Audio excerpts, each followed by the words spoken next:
देशभरामध्ये आज रामनवमीचा उत्साह पाहायला मिळतो आणि दरम्यान रामनवमी निमित्त पंतप्रधान नरेंद्र मोदी यांनी देशवासियांना शुभेच्छा दिल्या आहेत। पंतप्रधान मोदी यांनी एक्सवर शुभेच्छापर पोस्ट केले आहे। सर्व देशवासियांना रामनवमीच्या हार्दिक शुभेच्छा। पंतप्रधान नरेंद्र मोदी यांनी एक्सवरती शुभेच्छा दिल्या आहेत। प्रभू श्री रामनवमीचा हा पवित्र प्रसंग तुम्हा सर्वांच्या जीवनात नवी चेतना आणि नवा उत्साह घेऊन येऊ,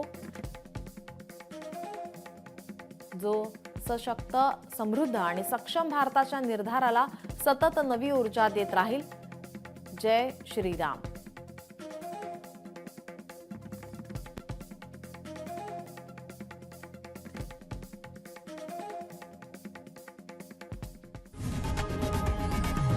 लोकशाही मराठी ऐका, पहा, जागरूक रहा।